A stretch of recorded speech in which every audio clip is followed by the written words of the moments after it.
Avait remisé dans le coffre de cèdre le 26 décembre dernier. Stéphanie, elle se peut plus. Elle danse, elle est tellement contente que ce soit Noël, que ça sente Noël avec des petits flocons. Oui, j'ai fait mon sapin hier. T'as fait ton sapin. Oui, c'est fait. Mais là, il neigeait, j'avais le droit. C'est la joie dans le royaume maintenant. C'est la joie, c'est parti. Il me reste les décorations extérieures parce que là, il faisait trop froid, évidemment, pour les mains. J'attends un petit redoux là, de 4-5 degrés au thermomètre pour faire l'extérieur. As-tu des nouvelles boules? Je parle des boules de Noël, bien sûr. As-tu des nouvelles boules? J'ai de nouveaux ornements, oui, Ah oui, effectivement, okay. sont en velours. Donc, ça velours? a quelque chose de feutré. Oui, des ornements en velours, là, c'est recouvert. Ton chum embarque dans l'esprit des fêtes avec toi? J'ai fait tout ça seul. Okay. Je dois quand même le préciser. Lui, il préférait changer les encastrés. Donc, c'est ça. Chacun ses combats. Chacun son hobby. Est-ce que tu es du genre à avoir des décos de Noël en plus qui s'agence avec ta décoration intérieure de maison ou c'est éclaté, c'est Noël, on a le droit? C'est quand même tout blanc chez nous, donc c'est facile à agencer, mais j'aime ça changer. T'sais, comme l'année passée, j'étais plus un petit rose, un vieux rose, là, c'est plus Bourgogne.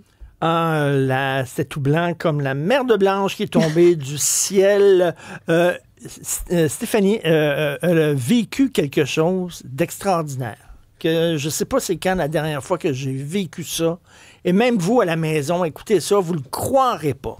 Vous allez dire, elle imagine tout ça, elle invente, elle ment. Elle est allée dans un magasin, un gros magasin, là, à grande surface, puis les commis se battaient quasiment entre eux pour lui demander as-tu besoin de quelque chose? Moi, ça me prend à peu près une demi-heure quand je rentre dans un magasin pour trouver un commis. J'approche tout le temps quelqu'un en disant est-ce que vous travaillez ici? Ben non, je suis client comme vous, est-ce que vous travaillez ici? On dirait qu'il n'y en a pas. Toi, ils se battaient. Alors, raconte-moi ça. J'ai eu du service. My God! Je sais. Et du bon service, de l'excellent service même. On a fait, mon Dieu, je sais pas, parce qu'on avait quand même plusieurs petites commissions. Donc, peut-être qu'on a fait 6 rangées et je pense que j'ai vu 4 commis. C'est pour vous dire incroyable à quel point. Oui, puis là, c'était pas besoin de les approcher, c'était eux qui nous approchaient. Hey. Est-ce que vous cherchez quelque chose en particulier? Est-ce qu'on peut vous aider? Si on disait non, ben tout était beau. Mais si on disait oui, après ça, on le suivait. Puis là, on pouvait dire, c'est correct, on va regarder ça. Puis là, le commis nous disait, non, vous m'avez posé une question, on va se rendre au bout ensemble. J'étais là, pardon.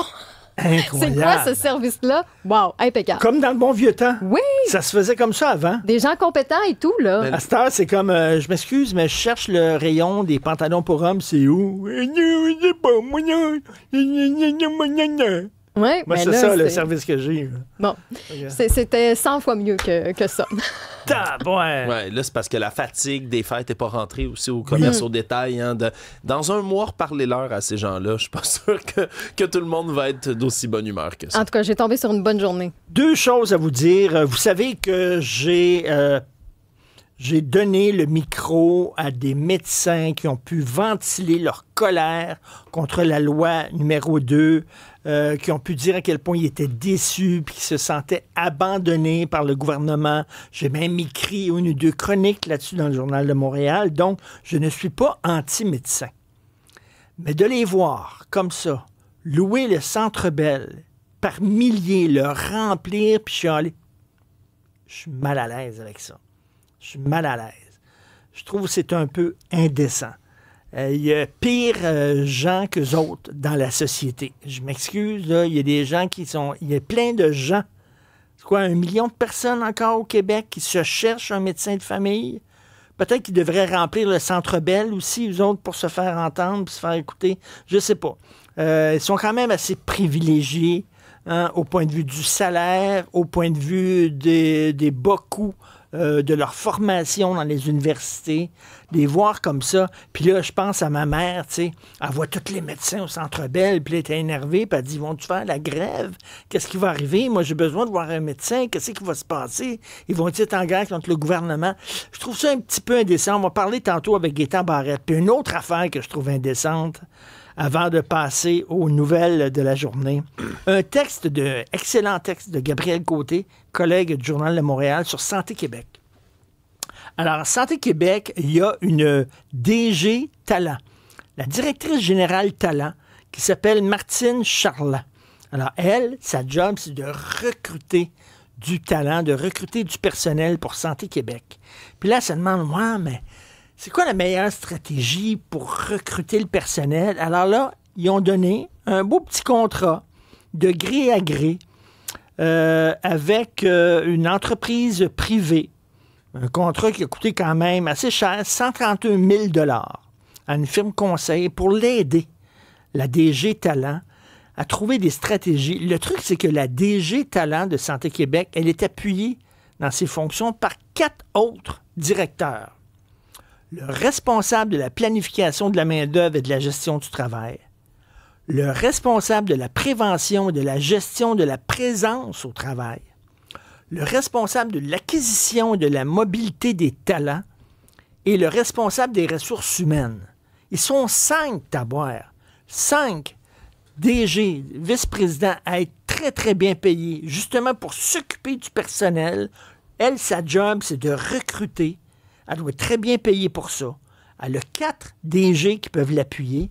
C'est pas assez. Il faut qu'il donne un contrat de 132 000 $ à une firme conseil pour savoir quoi faire. Rappelez-vous, en janvier 2025, on apprenait que Santé Québec, ils trouvaient leur mandat pas clair. On va servir à quoi, nous autres?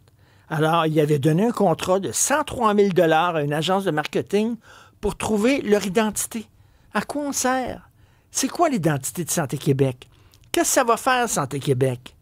Santé Québec a déjà donné plus de 3 millions de $ en contrat à des firmes privées. Et pendant ce temps-là, ils disent qu'il faut couper. On n'a pas d'argent dans le système de santé. Il faut serrer un peu la vis, là. Ouais, c'est quoi cette affaire-là? Je comprends pas. Ils ont de l'argent pour donner des contrats de gré à gré, là. Même pas d'offres. Non, gré à gré, gros contrats. Moi, ce qui me rend dingue, Richard, c'est quand ils ont fondé Santé Québec, le gouvernement Legault disait, vous allez voir, ça va être pour être plus efficace, on va s'inspirer du privé, nous autres, puis on va être capable d'accélérer tout ce qu'on peut faire dans le système de santé. Puis les critiques, c'était... OK, vous créez une agence supplémentaire pour aller couper davantage dans la santé. Vous allez voir, vous allez voir. Fait que là, à date, tu me dis qu'ils ont créé une patente à gosse qui supervise un réseau de la santé déjà existant, puis que ces gens-là, dans patente à gosse, ils savent tellement pas c'est quoi leur job qu'ils sont obligés de payer des contrats de gré à gré de 100 000 pour le savoir. Incroyable. Et ils sont 5 à s'occuper. Ils sont 5 à s'occuper du personnel. Et écoute, il y a un responsable, je reviens là-dessus, là, parce que c'est capoté. Il y a un responsable de la planification de la main-d'œuvre et de la gestion du travail. Non, je reviens. Ah, c'est ça. Responsable de la prévention et de la gestion de la présence au travail. C'est quoi la prévention de la présence au travail? La présence au travail. Il y a quelqu'un, il y a un DG qui doit être payé là, cher. Hein? Ça doit être 200 000, c'est un minimum, je ne sais pas. Puis lui, sa job, c'est de s'assurer que les gens soient présents au travail. Ah ouais. Mais ils en ont trop. Ses épaules, donc ils doivent donner de l'argent à des firmes externes. À des firmes externes. Fait que tu crées une firme, tu crées une agence, puis l'agence, elle dit on a plein de monde, mais on sait pas quoi faire, fait qu'on va aller nous autres engager des agences. Mais ça, c'est le genre de truc qui devrait faire sacrer le contribuable québécois. Et je vais m'empêcher de sacrer parce qu'on est en ondes et il y a peut-être des enfants qui nous écoutent.